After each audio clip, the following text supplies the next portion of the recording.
ఇదిగోండి మైదా పిండితో బెల్లం పట్లేస్తున్నాను. బెల్లం కలిపి బెల్లం ముందు చేక తీసుకుని మెత్తగా తరిగేసుకోవాలి.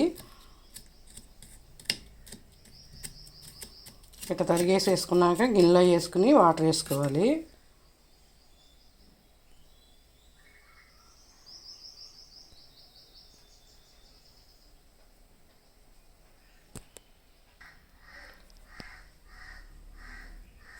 ఇదిగోండి గిన్నెలో వేసిన బెల్లం వాటర్ పోసుకోవాలి.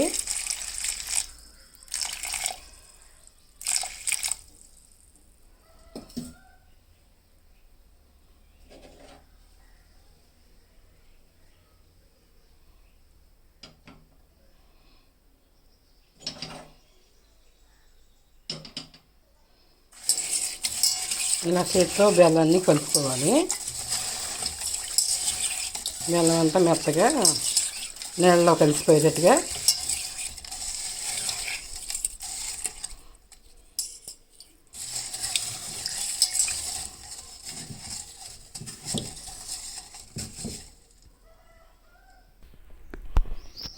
ఇలా కలిపేసుకున్నాక ఈ పిండిని గిన్నెలో పిండి మైదా పిండిని దీంట్లోకి వేసేయటమే.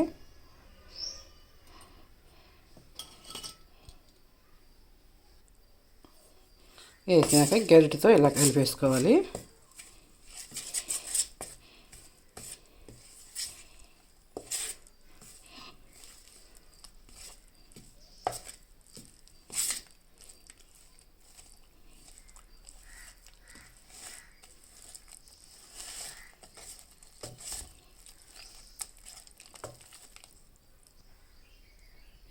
పిండి అంతా వండలు లేకుండా చక్కగా కలుపుకోవాలి.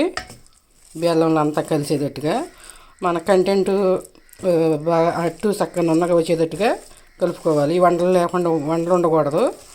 వండలు లేకుండా కలుపుకోవాలి. అప్పుడే వండలు లేకుండా ఉంటేనే అట్టు బాగా వస్తుంది నీట్గా. ఎందుకంటే స్టవ్ వెలిగించాను, అట్ల పిండి పెట్టాను.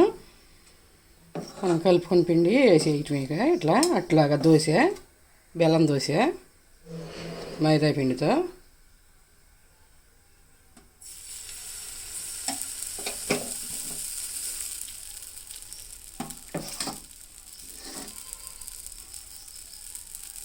పిండి ఇట్లా వేసుకున్నాక ఇలా అట్లాగా సర్జ్ చేసేయటమే దోశలాగా గంటితో. పిండి వండలు లేకుండా కలుపుకుంటేనే అట్ట అనేది నునుపుగా నీట్గా వస్తుంది.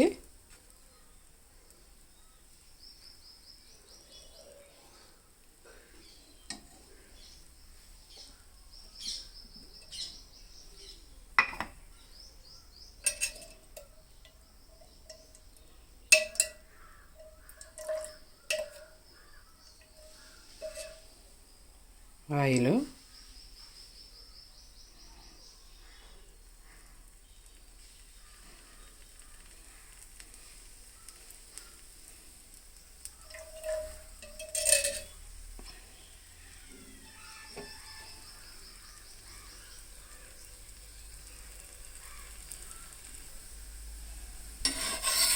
ఇవన్నీ ఇలా కాలినాక తిరగేసుకోవటమే.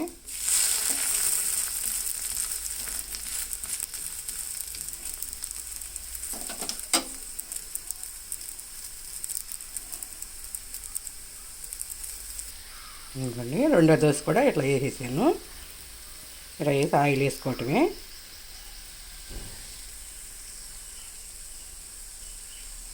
పిల్లలకి స్నాక్స్ కింద కూడా పెట్టుకోవచ్చు. సాయంత్రం పూట అయినా బెల్లం వేసి కలుపుకుంటే మైదా పిండిలో స్కూల్ నుంచి రాగానే వేసి పెట్టుకోవచ్చు. అప్పటికప్పుడు రెడీ అయిపోతాయి దోశ అనేది, మైదా పిండి దోశ అనేది.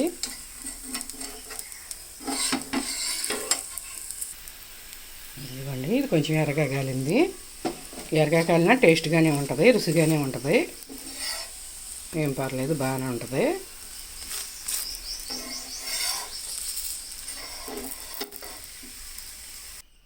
ఇదిగోండి ప్లేట్లో పెట్టాను.